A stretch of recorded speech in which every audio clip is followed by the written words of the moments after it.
Glen Keane, you directed the Netflix animated film Over the Moon. One of the things I wanted to ask about first is is about more on a somber note, because the writer of the film, Audrey Wells, passed away a couple of years ago, and I wanted to know whether her passing affected how the film was completed and whether or not it was difficult to make the film without being able to consult with her as a writer.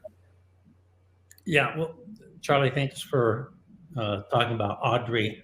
Audrey Wells was an incredible writer. This was her first animated movie, and when you're reading a script, and it's written by somebody who has a deep, deep personal commitment, you can feel it. I didn't know when I first met her and was reading the script that she knew she would not live to see this movie, and that this was really being written for her daughter and helping her move past the grief that she would experience. And there was a moment in the script where you come across the words, the chamber of exquisite sadness, where Chang'e, the moon goddess, has to go in there, and so does our character Fei Fei. But when you read that, you can't just go past it. I remember reading it thinking, what?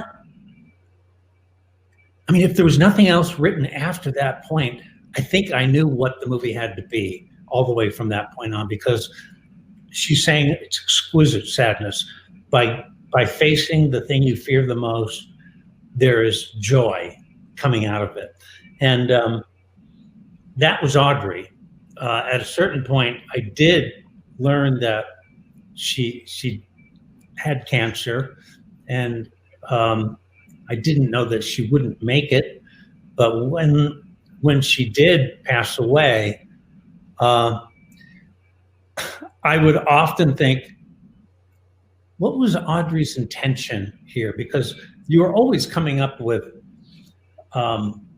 roadblocks, and you try to figure your way out of it. And it always kind of boiled down to this one conversation I had with Audrey a couple months before she passed away. And we were talking about Wizard of Oz, like Joel was just talking about Wizard of Oz. And I said, when Fei Fei goes to the moon and she has this whole experience, it's like a dream. And she said, no, it isn't. I said, well, it's kind of like this whole dream. She said, no, it's not.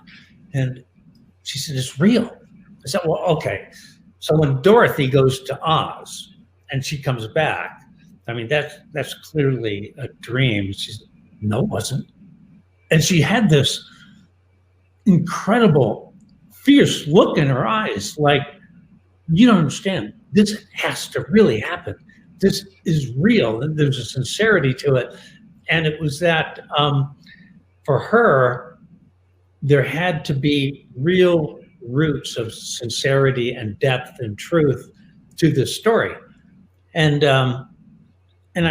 we both agreed that at that point, we would ride the razor's edge of, was this a dream? Was this reality? We will give clues to both sides so that the audience can always feel the, the weighty impact that it had on our main character. So Audrey's influence was all the way through the movie, though. And going to your work on the film, you've worked in animation for a long time, but this is your first feature-length film. And so what was it like to finally direct your first feature, and was it something you had been wanting to do for a while? Well, my entrance into animation is always through the character. For me, my whole history has been living in the skin of Little Mermaid or the Beast or Aladdin or Tarzan. And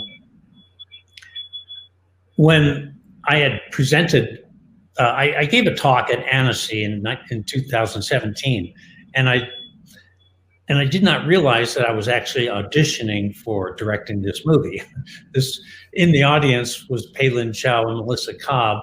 Melissa would become the head of Netflix, and Pei Lin was head of Pearl Studios, and they had this script, Over the Moon, in their hand. And I talked about the thing that really always calls to me as an animator is characters that believe the impossible is possible. There's that burning desire, and so I crawl into their skin, and that's where I live, in that place, in anything I do. And so as I was talking about this, both she and Melissa said to each other, that guy has to direct this movie. So they came to me with the idea of directing it. And it was a similar kind of a thing with Kobe, when Kobe asked me to do his film. It's not something I was looking for. I think I still really live for living in the skin of a character. And so I agreed to do this movie because Fei was everything that I love in a character. And she became, the way I picture it is like, your main character is kind of like a dark ride at Disneyland. You hop into the Pirates of the Caribbean little boat, and that's what you experience, the whole adventure through that character's eyes. So Fei became the boat for the audience. So one of the other things I was curious about is that it was so cool seeing this film and seeing that it was also a musical, because it feels like it's been so long since I've watched an animated musical. And what I was curious about is, was that element in the script already, that thinking that it would be a musical, and were there breaks for where Audrey thought the songs might go, or did those have to be inserted later when the composing aspect started? Yeah, well, Charlie, it's a great question, because in reading the script, there was no songs. But in the back of my head, all I could hear was Howard Ashman saying, "This is a song. This is a song." And if you make it a song, it's going to be like this powerful super thruster that's going to move the story forward in music.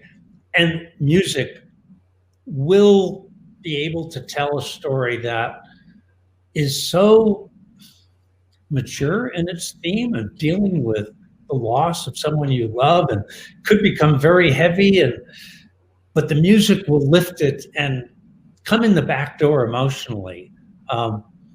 So after reading through the script, first thing I said was to Pei Lin and Audrey that I felt like this was a musical. And their eyes just lit up and said yes, because Pei Lin and Audrey were huge fans of musicals. And Pei Lin immediately introduced Jenny Rim, my producer, and I to musical talent in New York, and we found the perfect pair to become a team to make this film. And so one of the other things that's really beautiful about this movie is there are all these influences of Chinese culture. I mean, obviously for the Earthbound scenes, because it takes place in China, but then also on the moon, you have all these, fantastical elements that are in there. And what I was wondering is, what were some of the design aspects that were based in Chinese culture that you enjoyed bringing into the film's design? Well, from the very beginning, it was going to be about Chang'e, this goddess that lives on the dark side of the moon, that in China is as popular as Santa Claus is everywhere else. So I'd never heard about her. And so we went to China, and it's really important, I think, to create from the point of discovery, where you yourself are just full of having just seen and experienced it. Like my little granddaughter comes running in, and she loves every little living creature, and she says, "Bebop," she calls me Bebop, "Bebop, you should see the lizard I just saw," and she's exploding with joy and excitement. I felt like that was me in this film about going to China. The things that I saw and discovered, everything I saw, everything I smelled, I touched, I tasted, I heard that's in the movie. The experience of our team in China, sharing like the dinner table where all their favorite foods, and it was so important that it looked and you can almost smell it and taste it. And my production designer, Celine Desrumeaux, and we were walking around in this little water town in China. She was so sensitive to all the textures and colors. At one point she said, "Glenn, look at the white walls." And in this little town of Wuhan, there was all these stucco white walls, really just like in the movie.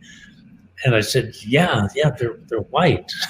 And she said, "No, they're not white at all. They're blue and green." And she described all the reflected colors and the textures. And that became the key for when we went to Lunaria. It was the difference between reflected light on the Earth and source light in Lunaria, everything coming from within. These were all things that really sprung from actually planting the movie in China. Well, Glenn, thank you so much for joining us on this panel. We wish you all the best, and we look forward to seeing you back here for the panel later on.